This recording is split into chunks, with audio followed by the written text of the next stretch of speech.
can really stay around these strikes, especially around the universities. Yes. But then I want us to segue now to look at IEBC. And this is because today is 17th September. The next elections will be the second Tuesday of August in 2027. So basically it's just like in less than 2 years. The new commission came into office in July after that appointment and subsequent swearing in. So a lot of work that they have to do. And for starters, there'll be the voter resumption exercise, which begins on 29. That's next week, Monday. Let me start with you on this one, Daktari. Do you feel as though the commission is ready, prepared for the kind of job cut out for them? IEBC is another complex scenarios. Why is that? In our political arena. IEBC have some fulfillment, and these fulfillments are overridden by time, and the lapse of some of the times gives them constitutional crisis. Yeah. For example, boundaries delimitations were delayed. Yes. So there's legal uncertainty on whether the time frame that is available, IEBC is likely to conduct boundary limitation. After every 8 to 12 years, as per our constitution, we are supposed to do boundary delimitations. And this has not been fulfilled because there was a huge gap in constituting the commissioners in IEBC. And therefore, that resulted in what is called constitutional gap. Yeah. Where the commissioners are now in place, but they're in dilemma. They need interpretation of the constitution in regards to the current gap that you are seeing. And therefore, ideally, you are supposed to do boundary delimitation 12 months before, basically a year before the election. They still have that time, but what do they have on their table? One, they are by-elections, which are scheduled for November. Yeah. And most likely there will be others. We don't know. So that's also another task. Secondly, voter registrations. What happens in voter registration? In every 10 years, we are supposed to have new registration, and the old registers are shelved.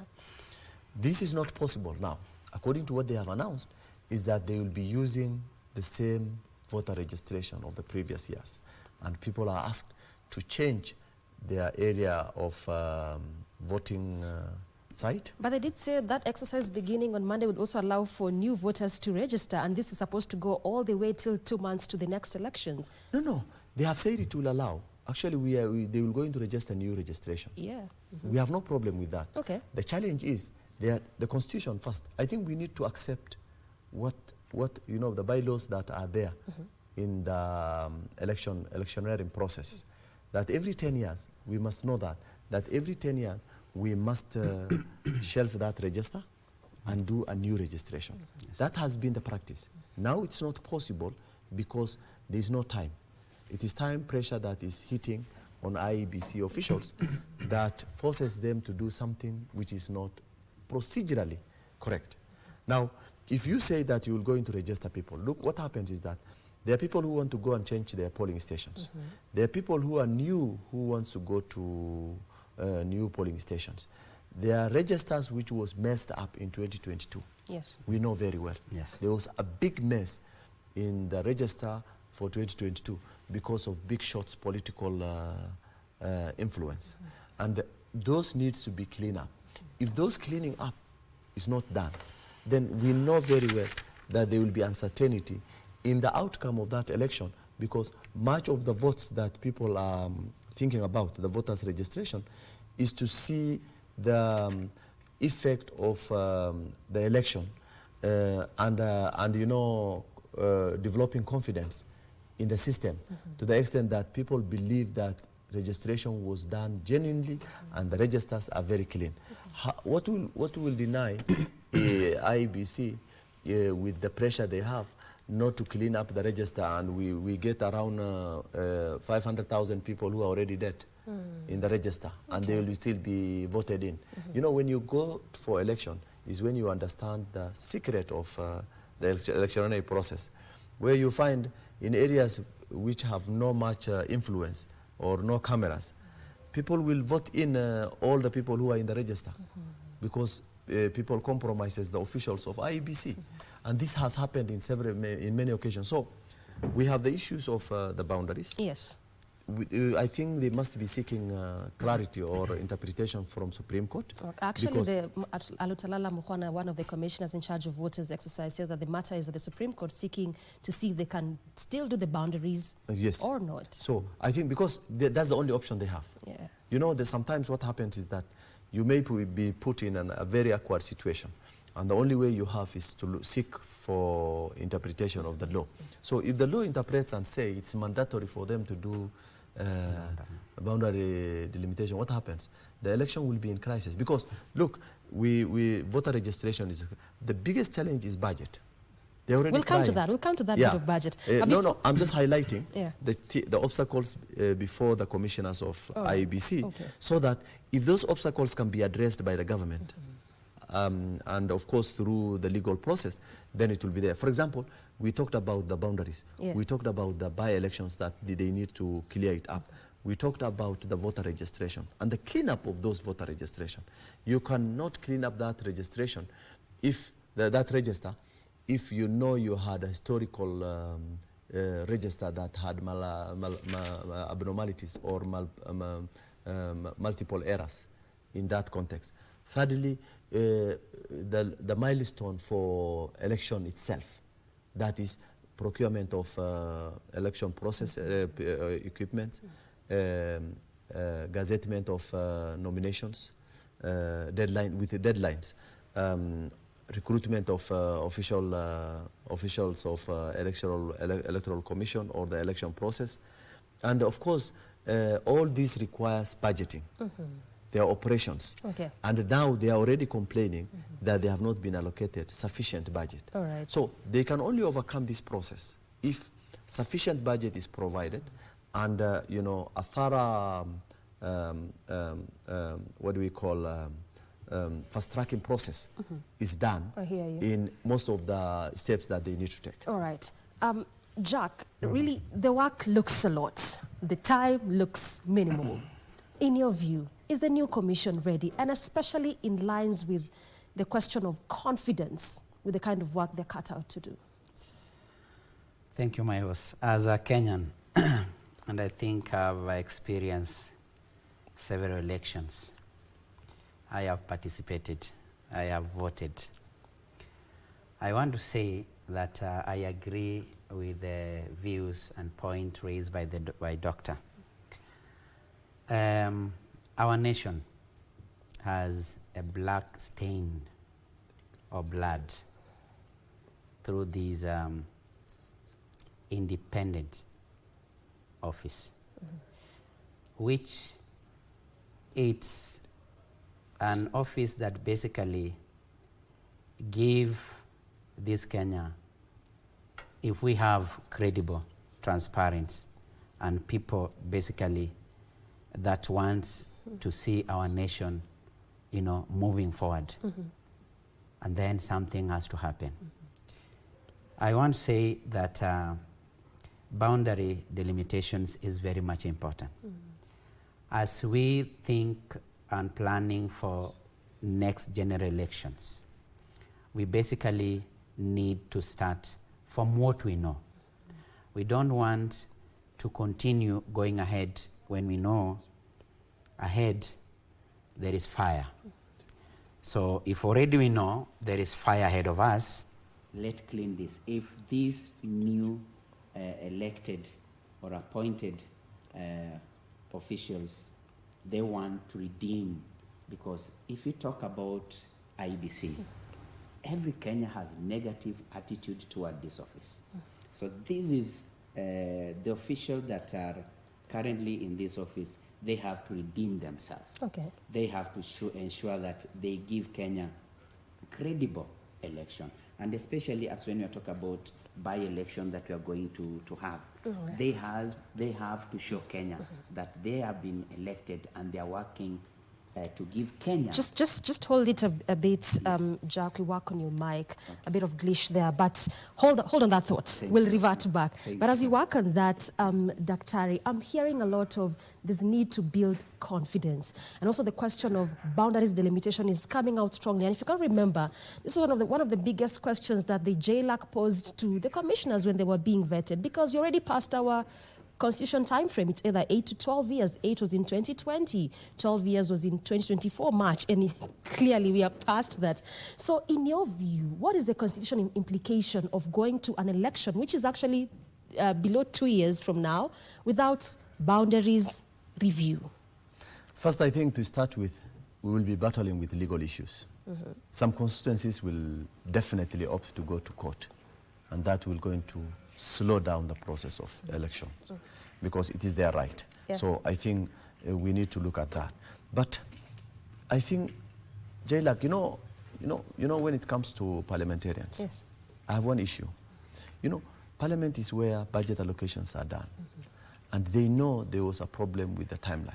I remember one of the commissioners mentioning very critically, saying that if all the necessary facilitations are provided, with the little time we have now, we can fast-track those processes, which is true, because everything can be done based on budgets. So if where there is no money, there is delay always, because you cannot move anything. So first, I think if we go to election without doing the boundary review, first we will going to have the issues related to legal battle from some of the things. Secondly, you know, some people will feel, because, you know, 10 years or 15 years down the line, population have increased. Yeah. And some people will feel like they are not fully given a complete representation. Meaning, you know, you carve, you know, they don't create a new constitution, but they carve those constitutions with massive population into the smaller ones, and so that they get proper representation. Therefore, that is one. But what are the obstacles ahead of them?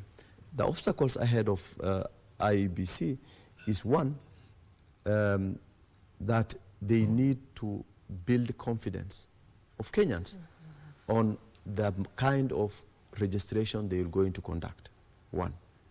We could be convinced, probably we get an advice from Supreme Court, yes, saying that it is in order, when such crises occur, we can go without doing a boundary review for this time, and it could be done in the next election. That is possible. If that happens, then they need to build confidence in terms of advocating for major changes in terms of the way they do things, in terms of building confidence within the society. Yeah. Because IEBC has become, although I disagree with people saying that the problem is IEBC, problem is never IEBC, problem is the politicians. Okay. Reason being, IEBC has never been independent. The name independency comes up, but it has never been independent. You can only become independent when you have your own coffer, where you control. So long as they are asking for resources from the executive, exchequer, from the exchequer, then independence is relative there at that particular time. So what I tend to think, what I tend to think is that cleaning up the register, yes, which is primarily the tool that will be used for the election, that will going to build confidence for Kenyans, when someone is elected. All politicians like us are likely to get confidence that the registers that were used are in order. Then they need to clean up that register. I hear you. Cleaning up builds trust and responsibility. So I think IEBC commissioners, with resources allocated, they need to do more than what they are expected to do in the shortest time possible. And I really hear you talk about the resources and budgetary, yes, and we'll really get into that. But before then, Jack, you were you are addressing the question of confidence, and Daktari has also mentioned it. But just weighing a bit further, how can really this commission build confidence with the fact that we know where they are coming from and the kind of way in which Kenyans see the commission? Daktari has already aired the matter of which is in the court and the legal battle that he has just talked about. On the boundaries review? Yes, in the boundary review. I think it is this legal constitutional set offices like the court, they don't need to wait too much. They are putting Kenyans into, you know, a very awkward positions because they delay, as doctor says, and then election takes place. Basically, there will be a constitutional tug of war. Yes, everyone will go to court. And what happened at that time, we'll be talking about the economy of the nation. So I think the constitution offices that have been set aside, they need to deliver to the Kenyan people. You know, they are getting their salary through Kenya, through the Kenyan people. And so they need to work for the people of Kenya. I also want to echo the same, that, you see, when I talk about the IEBC, you will agree with me that politically, everyone wants to have an hands, even during the time that the election and nomination is taking place. It is politically influenced. So every Kenyan, they are aware of this. But what I call about these individual people, when they have been brought to these offices, they are supposed to serve Kenyan people, not individuals. Like there was a case, not a case, but when different governors, they were complaining and they were saying, no, we were just given things to sign during the time of equipment, hospital equipments. And the president asked them, look, how illiterate would you be, you sign a document that you don't read, you know?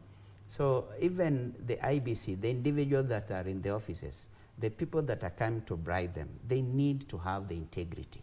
So you agree this is also more political than It just is the commission being independent? No, it is politically influenced.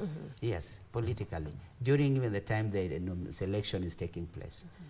And so we call upon them. We, all Kenyans, are aware of this. So then if it's politically motivated, just as how both of you are saying, so then it means that it's very difficult for this commission to instill confidence in Kenyans? Because there'll always be that political connotation around the commission. I think transparency, issues of transparency in all the process will save the commissioners. Yes. You know, the pressure of politicians will never end. Even when you look at even the process of elections, appointing the commissioners, there was that argument that the government of the day is influencing who should be appointed. To some point, even the process halted. Yes, the process was halted in between. Yeah. But actually, who appoints these commissioners? The government of the day. yes. The president appoints these commissioners through a panel that is appointed by him again. The selective part, the selection panel. But appointed by him. But why would you say that, Daktari, when we have different entities give names of people in the selection panel? It doesn't matter. And then these individuals would apply before they come for the interviews and vetting? Actually, I don't doubt one thing, that the people who have been appointed as commissioners are not there by right. They are actually there by right. Okay. But the influence that the government of the day can have is something significant. That's why they were, you know, we are just talking about the battles that they went through. Yes. But let me advise, or if I'm needed, if my advice is needed, let me talk about what actually IEBC should do. Yeah, the actions they should do. That is, they should put all the timeline, publish the timelines very well, in order for Kenyans to understand exactly this is the way we will going to undertake the process of the election until 2027. Of course, the procedures and the budgets. Once they put that out, then Kenyans will gain a bit of understanding of what is going on behind doors. And that way, you can build the confidence. Of course, live streaming of major events. Yes. You know, the digital world has helped many Kenyans understand things they will have never understood in their life. The live stream that we do, even commissioners, much of the commissioners, you know, when you look at the opinion of the public during their interview, Yes. much of them, people talked positive about them. People presented themselves very well, and Kenyans were also appraising them.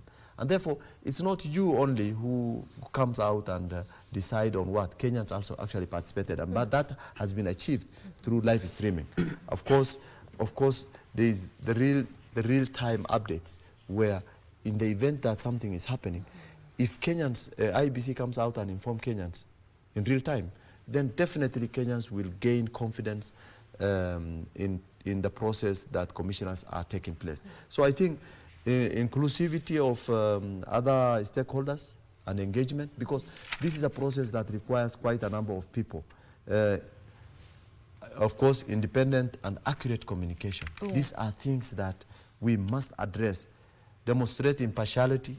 Don't respond to, you know, they shouldn't be seen you know, dining with the executive or the politicians, for that matter, or legislators, because these people are all assumed to be going through a process in which these commissioners will going to handle for them to hold their offices. And therefore, at this point, they should completely keep off from those people. Okay. Of course, electoral technology and security is the other things that they need to bring out very clearly.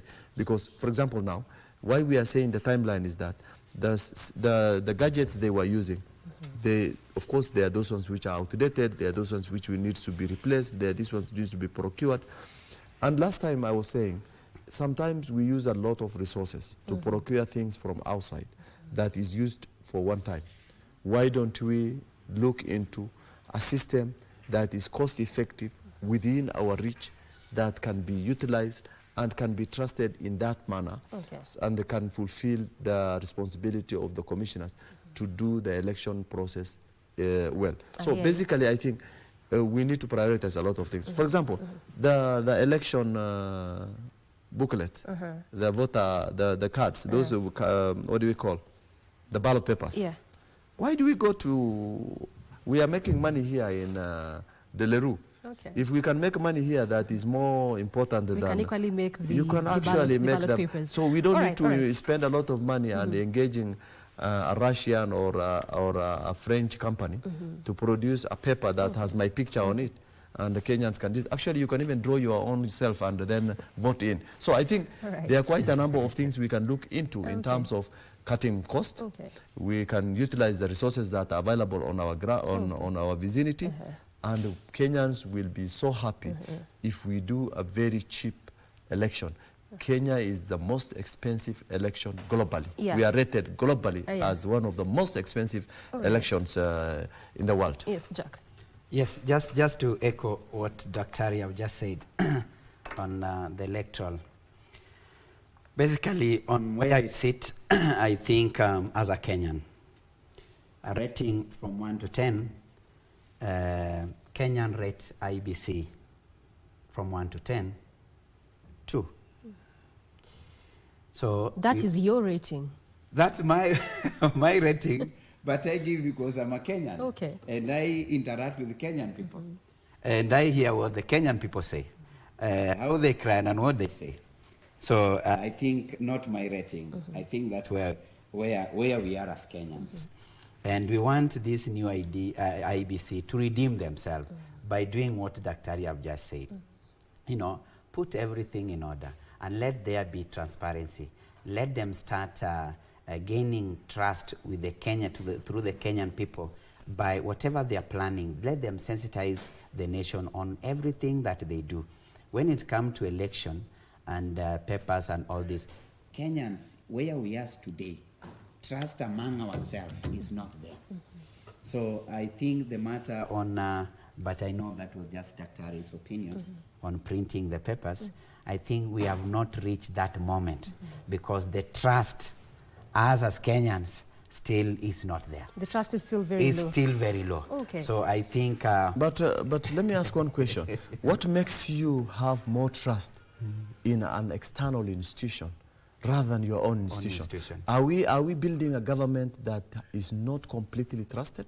Then we shouldn't do any election. let's have the usual way of dictatorship, and we move More on. like a monarchy But kind of. exactly, a monarchy. Otherwise, This the question of bottom trust, line, does it speak to just bad manners, our bad manners as a country, as opposed to just saying we don't trust this institution to do No, their it's job lack as of- it's supposed to be? lack of respect for the available constitutions. You know, there are laws governing us. And now the biggest challenge we have is that Kenyans never respect their constitutions, never respect their laws. And that is why. That's why you can see a matatu can jump into a pavement and cross on the other side of the road, and nobody questions them. It is Kenyans who are supposed to question them, not police. Policing is not something that everyone can do from all the corners. It is the society that do policing. For example, all countries which have gone far are being manned by digital cameras. What is it that we cannot have that digital cameras and people respect that process, and there will be no issues? So the issue is Kenyans themselves, and of course the leadership that we bring on board. Because if they don't enforce the laws of the land, then we most likely be defined as people who live in a banana nation. Then that just speaks to our political bad manners. If we can't respect independent institutions or constitutional offices, that speaks to just our political bad manners. Absolutely, I totally agree with you. Okay, very That quickly, Jack, before we move. Yeah, just a moment. Sorry for interrupting you. Yes, just a moment. Yes, yes. You see, when I talk about trust and the citizen, you know, losing trust in an institution, as a Kenyan, I watched, and is still under investigation, I watched a Kenyan being shot, dead. And I stand before the camera, I said, that is not me. As he said, the institutions that have been mandated, you know, to carry the investigations, once you have the investigation, everything clear, you put it white and, you know, white and clear. This is what you have found. So with corruptions, the corruption is the big elephant in the room. Okay. Yes. That's why we are lacking this trust. Corruption is the big elephant in the room. That's why we have trust deficit. Yes. But then away from the confidence question, let's just go back to the voter registration exercise, which begins next week on Monday all the way to 2027, 2 months before the election.